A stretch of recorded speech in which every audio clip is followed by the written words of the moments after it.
दे नहीं पाता है तो कहेगा कि यही आरएसएस का आदमी है। दोनों आरक्षण को सीधे सीधे धर्मांतरित ईसाई खा रहे हैं और वो भी हमको लगता है 80% का, अब तो हमको लगता है कि 90% खा रहे हैं। हम बता दे रहे हैं आपको, चाहे बीजेपी का विधायक हो, कांग्रेस का विधायक हो, जेएमएम का विधायक हो, आग्रह कर रहे हैं कि सावधान हो जाए। आने वाले दिनों में चाहे विधानसभा हो या लोकसभा हो, अगर जनजाति धुरा में उसका हम विधायकी रद्द करवा देंगे। बीजेपी रहे या कोई रहे, बीजेपी से भी मान के चलिए 5 गो क्रिश्चियन रहेगा, कांग्रेस से 10 गो रहेगा, जेएमएम से 10 गो रहेगा। जनजाति का आरक्षण का लाभ सीधे सीधे ईसाई लूट रहे हैं।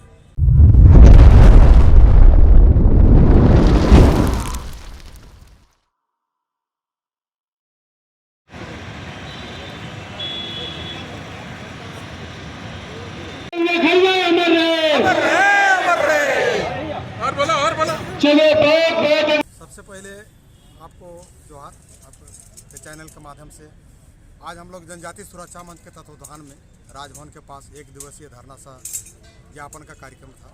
धरना के बाद हम लोग महामहिम राज्यपाल को एक आवेदन दिए और माननीय मुख्यमंत्री झारखंड सरकार। आज धरना विशेष रूप से जो हम लोग का मेन मांग है डिलिस्टिंग बिल। हम लोग का मांग ये है कि जिस प्रकार ने आपने विशेष सत्र बुलाकर सरना धर्म कोड विधानसभा से बिल पास करके केंद्र को भेजे हैं, उसी प्रकार आप डिलिस्टिंग बिल के लिए भी आप विशेष सत्र बुला के विधानसभा से पारित करके केंद्र को भेजें ताकि मूल जनजातियों का हक और अधिकार मिले। तो उन लोग का एक आदिवासी एकता रैली जो हुआ था, उन लोगों का कहना है कि 2 भाई है और एक भाई ईसाई बन गया, तो क्या उसको बंटवारा, उसको जमीन हिस्सेदारी मिलेगा कि नहीं मिलेगा? इसमें भाई भाई का कोई बात ही नहीं है। ईसाई कभी भी, मैं आपको बता रहा हूँ, ईसाई कभी भी जिंदगी में आदिवासी हो ही नहीं सकता। ईसाई मतलब ईसाई यानी कि पिछड़ी जाति, पिछड़ी जाति में आता है। और चूंकि पब्लिक की बात को नहीं जानता था ने, सोचता था कि ईसाई आदिवासी भाई भाई, लेकिन नहीं, ईसाई कभी भी आदिवासी नहीं हो सकता है, वो पिछड़ी जाति में आता है। तो वो लोग हमेशा ये बात उठाते रहते हैं कि डिलिस्टिंग बेकार की बात है। उन लोग को आरएसएस जो सिखाती है, बीजेपी जो सिखाती है, हाँ, वो सबका एक ही बात रहता है, कोई वो सबका जवाब दे नहीं पाता है तो कहेगा कि यही आरएसएस का आदमी है, भाजपा का आदमी है या वही करवा रहा है। लेकिन आपको हम बता रहे हैं कि जनजाति सुरक्षा मंच मूल रूप से सामाजिक संगठन है, कोई भाजपा आरएसएस नहीं या कोई जेएमएम या कांग्रेस भी नहीं। जनजाति सुरक्षा मंच मूल रूप से सामाजिक संगठन है और समाज के लिए, विशेष करके जनजातियों का हक अधिकार के लिए एकदम जो मूल जड़ को पकड़े हैं। आज तक इतना संगठन है लेकिन एक भी नहीं पकड़ा है। जनजातियों का जो अभी इतना गरीबी अवस्था है, क्यों है?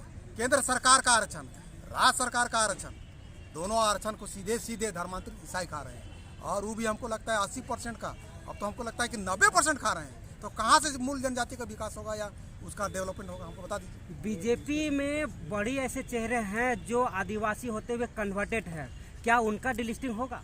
हम बता दे रहे हैं आपको, चाहे बीजेपी का विधायक हो, कांग्रेस का विधायक हो, जेएमएम का विधायक हो, और आपका चैनल के माध्यम से हम उनसे आग्रह कर रहे हैं कि सावधान हो जाए। आने वाले दिनों में चाहे विधानसभा हो या लोकसभा हो, अगर जनजाति का सीट में धर्मांतरित ईसाई को अगर वो सीट टिकट देते हैं, लड़वाते हैं, तो वो भुला जाए। और इसलिए कि वो आधा अधूरा में उसका हम विधायकी रद्द करवा देंगे। तो बीजेपी का भी आप विरोध करेंगे? बीजेपी रहे या कोई रहे, बीजेपी से भी मान के चलिए 5 गो क्रिश्चियन रहेगा, कांग्रेस से 10 गो रहेगा, जेएमएम से 10 गो रहेगा। अब कोई पार्टी रहे, कोई साथी रहे, धर्मांतरित ईसाई जो है वो जनजाति का आरक्षित सीट में कभी हम लड़ने नहीं देंगे। जरूरत पड़ेगा तो पीआईएल करेंगे और पीआईएल के माध्यम से उतना भी जाने नहीं पड़ेगा, खाली चुनाव आयुक्त को उसका कागज हम दे देंगे ना, और सीधे उसको सीट बहिष्कार होगा, उसको लड़ने के लिए तुरंत रोक लग जाएगा। जो डिलिस्टिंग का जो मुद्दा है वो चुनाव के बाद भी जारी रहेगा, सिर्फ चुनाव ही मुद्दा एक रहेगा? अभी बहुत सारा आदमी बोल रहे हैं कि चुनाव को लेकर ऐसा बात कर रहे हैं, उस सबका कोई मौके नहीं, पॉइंट नहीं मिल रहा है ना, क्योंकि जनजाति सुरक्षा मंच मूल जड़ को धरे हुए है। मूल जड़ ये है कि जनजाति का आरक्षण का लाभ सीधे सीधे ईसाई लूट रहे हैं, एकदम मीठा जा रहे हैं, बता रहे हैं ना। और जब तक जनजाति का हक और अधिकार नहीं दिला के रहेंगे तब तक जनजाति सुरक्षा मंच चैन से नहीं बैठेंगे। लगातार आप पर आरोप लगता रहा है कि आदिवासी का हितैषी है, तो जो आदिवासी धर्म कोड है उस पर क्यों नहीं बोलते हैं? वो क्या आदिवासी से संबंधित नहीं है? फिर आपको हम ये बताना चाह रहे हैं, जैसे विशेष आनंद फानन में सर ने धर्म कोड पारित किया विधानसभा से, चलिए पारित हो गया, हम मान लिए। एक्चुअल में संवैधानिक दृष्टि से महामहिम राज्यपाल से साइन करा के भेजना चाहिए, नहीं भेजे, ऐसे ही दिल्ली भेज दिए।